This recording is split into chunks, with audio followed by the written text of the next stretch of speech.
Membangun iman dalam persekutuan Yesus Kristus. Sepanjang 1 Petrus 2 ayat 1 sampai 10 ini tema besarnya. Tapi saya coba beri tema kecil supaya kita lebih mengerti. Banyak terpilih, sedikit yang terpanggil. Banyak terpilih, sedikit yang terpanggil. Suatu hari saya disuruh oleh majelis gereja mengunjungi seorang jemaat yang malas bersekutu. Saya bilang, coba majelis gereja dulu. Dia bilang, sudah berkali-kali Pak Pendeta, coba Pak Pendeta sekarang. Saya bilang, baik, kita coba. Waktu saya kunjungi, dia sudah siap dengan jawaban. Dia bilang, Pak Pendeta, saya sudah tahu. Kan gereja bukanlah gedungnya, bukan menaranya, tapi gereja adalah orangnya. Begitu nyanyian Pak Pendeta. Jadi saya kira kita ini gereja.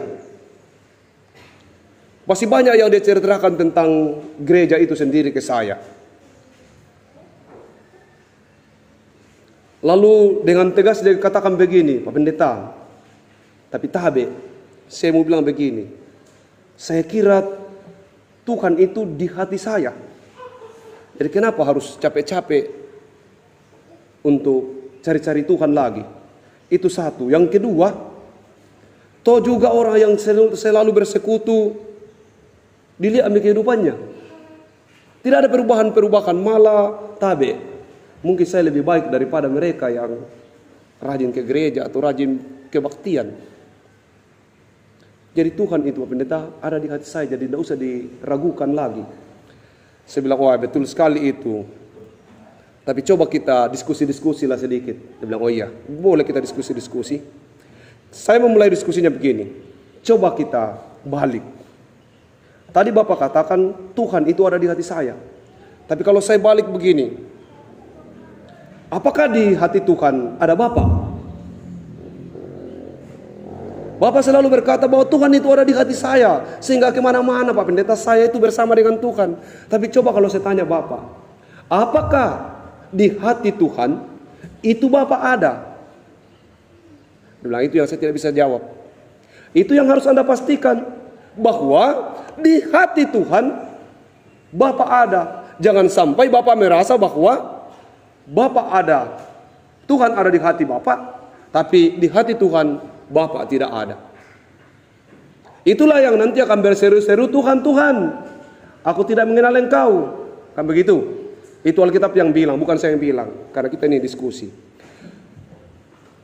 Dia masih banyak statement-statement dalam perjalanan itu. Tapi saya katakan begini, kita berdoa. Karena memang dulu Alkitab bilang, banyak yang terpanggil, sedikit yang terpilih. Itu dulu. Tapi kalau kita balik, banyak yang terpilih, sedikit yang terpanggil. Harus begitu untuk kita sekarang. Bahwa banyak yang terpilih, sedikit yang terpanggil. Bapak terpilih memang, tapi mungkin kalau dibalik, Bapak tidak terpanggil. 16 saya terpanggil, kok tidak terpanggil ke gereja, tidak terpanggil ke persekutuan. Nah ini kita bicara tentang membangun iman dalam persekutuan. Lalu satu hari tidak berapa lama dari itu, memang masih jarang-jarang di gereja. Satu hari dia masuk di kunci story dan katakan begini, Pak Pendeta, saya mau melapor, anak saya kan mau menikah, 1 bulan akan datang. Saya bilang, saya kira gereja bukanlah gedungnya, bukan pula menaranya. Dia bilang, itu dulu saya main-main Pak Pendeta. Saya bilang, saya juga sekarang main-main. Kalau gereja bukanlah gedungnya, bukan pula menaranya, gereja ada orangnya, kan bisa jadi orangnya saja, tidak usah dibawa ke gereja. Dibaptis saja di rumah kan boleh, dan Bapak mungkin bisa baptis karena Bapak adalah gereja. Dia bilang, tidak, itu dulu saya main-main, sekarang sudah tobat. Ya baguslah kalau begitu. Banyak yang terpilih, sedikit yang terpanggil. Itu kan untuk kita. Kalau untuk orang lain katakan banyak yang terpanggil, sedikit yang terpilih. Kalau untuk kita banyak yang terpilih, tapi tidak mau terpanggil. Dipilih, kita sudah dipilih, diselamatkan. Nah, jemaat yang dikasihi Tuhan, Membangun iman dalam persekutuan dalam Kristus.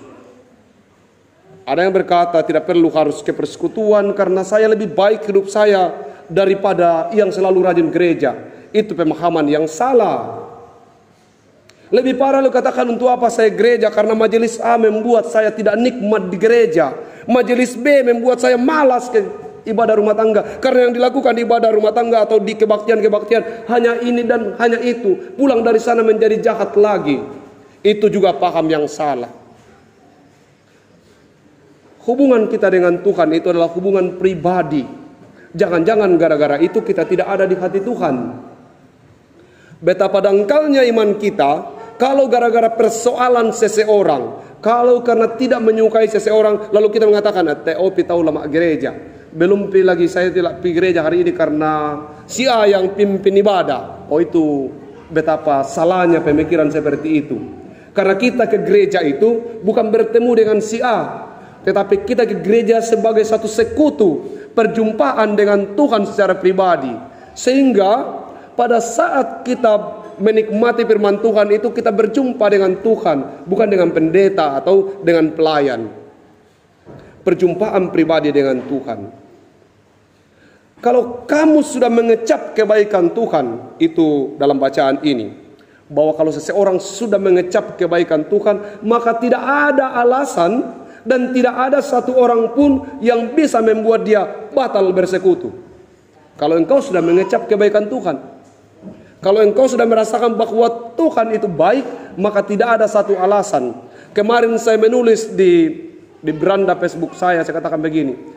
Ada banyak orang sekarang yang tulis besar-besar di Facebooknya atau di mana-mana, bahkan dengan tidak malu berkata begini, sudah ditolong, tidak tahu balas budi. Sudah ditolong, tidak tahu balas budi. Stop, jangan suka katakan itu. Ingat, sudah berkali-kali Anda ditolong orang yang Anda belum pernah tolong. Bahkan sudah lebih banyak kita ditolong orang yang belum pernah kita tolong. Itu berarti kita juga tidak tahu balas budi. Kalau kita mau ditolong orang yang sudah pernah kita tolong. Tolong orang dan tanpa harus menunggu bahwa dia akan menolongmu kembali. Karena kita percaya Tuhan akan mengirim penolong untuk kita, tidak harus melalui orang yang ditolong. Kalau kita hanya mau menolong orang yang menolong kita, yang akan menolong kita, maka kita tidak akan menolong orang yang jatuh di jalan yang kita tidak kenal. Padahal kita disuruh untuk mengasihi semua orang. Kuduslah kamu, tadi kecap. Kalau orang sudah mengecap kebaikan Tuhan, kalau orang sudah menerima keselamatan, maka dia tidak akan pernah menukar keselamatan dengan apapun itu. Dengan uang? Tidak. Dengan jabatan? Tidak. Dengan pekerjaan? Tidak. Dengan apapun, kalau orang sudah menemukan keselamatan, tidak akan ditukar itu. Itulah paling mahal. Yang kedua, kenapa harus bersekutu? Kudus. Kuduslah kamu karena aku kudus. Betapa tidak kudusnya kalau orang malas bersekutu. Karena orang akan berkata, lihat papa. Papa juga malas ke gereja kok, malas bersekutu. Oh, lihat papa, biar hujan, dia gulung celananya, dia pergi PKB. Lihat mama, walaupun padat pekerjaan di rumah, dia tinggalkan semuanya itu, pergi dulu PPR. Semua biasanya begitu. Orang kemudian menjadi kudus karena berteman dengan orang-orang kudus. Sering saya katakan bahwa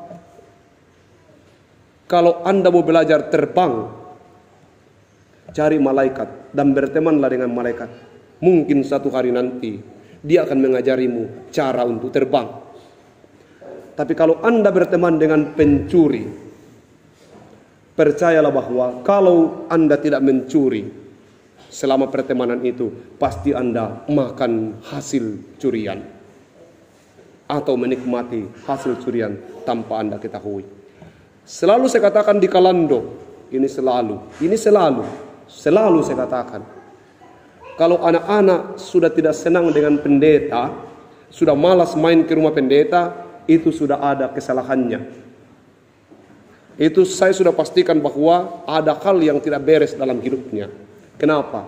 Ya, pendeta itu teman yang terbaik. Tidak mungkin dia suruh kau mencuri. Toh kalau ada hal-hal euforia atau pesta kita bikin bersama, kita pasti jaga. Karena kita jaga kekudusan dari sebuah kegiatan yang kita buat. Kita mungkin pergi berenang dengan pakaian renang yang sama dengan digunakan orang. Tapi tidak akan ada pemuda yang berenang lalu cubit pantatnya temannya. Karena itu kita jaga. Toh kita jaga retreat itu. Mungkin kita tidur bersama dengan perempuan dan seterusnya di tempat retreat. Tapi kita sudah kasih tahu, doa dulu sebelum tidur. Supaya tidur sebagai malaikat. Dan lain sebagainya. Kekudusan. Ini penting kita jaga. Kita harus menjaga, membangun persekutuan dalam kekudusan. Karena kuduslah kamu, sebab aku kudus.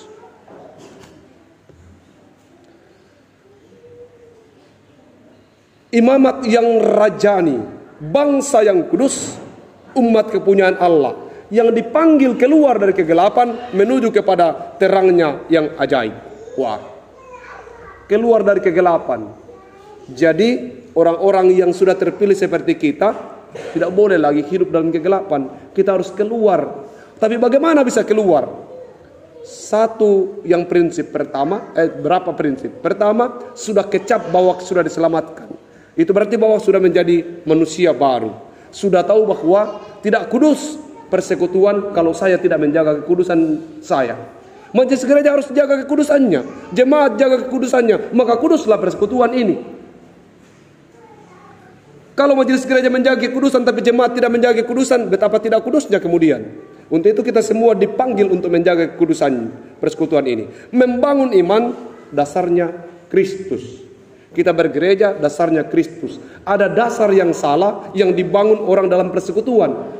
Sehingga ketika mereka membangun persekutuan itu, mereka merasa memiliki persekutuan itu. Mereka merasa memiliki gereja itu atau memiliki lembaga itu, sehingga di tangannya lah semua keputusan diletakkan.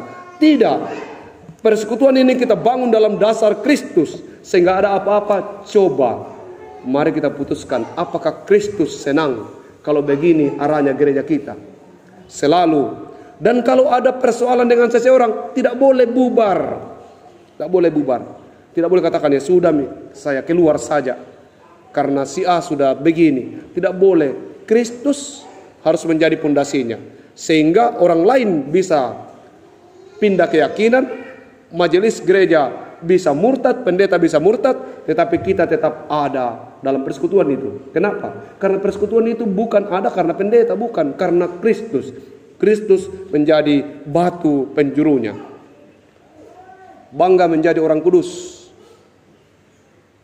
Lihat teman-teman di sana, di luar sana. Sekarang sudah hampir penuh di Topoyo orang-orang yang bangga dengan agamanya. Pakai sorban, pakai kerudung, pakai celana yang tergantung, dan kemudian memperlihatkan identitas dirinya sebagai orang yang bertuhan. Banggalah jadi orang Kristen.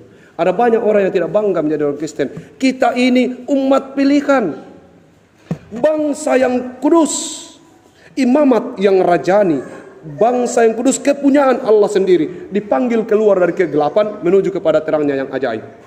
Kita kemana-mana harus bangga karena kita berbuat baik. Bangga dipanggil sebagai umat pilihan. Tapi untuk menjadi umat pilihan, memang kita harus hidup sebagai ciptaan baru. Selamat membangun iman dan persekutuan dalam Kristus. Jangan malas, karena kemalasan membuat persekutuan tidak kudus. Rajinlah. Kamu terpilih. Hati-hati, jangan sampai tidak terpanggil. Saya terpilih, tapi jangan sampai saya tidak terpanggil. Dengar lonceng gereja. Lonceng 2, datanglah. Dengar warta, ada kebaktian rumah tangga, datanglah. Dengar berita gereja yang mengatur kita untuk bersekutu, datanglah. Nyatakan bahwa saya terpilih dan terpanggil. Amin.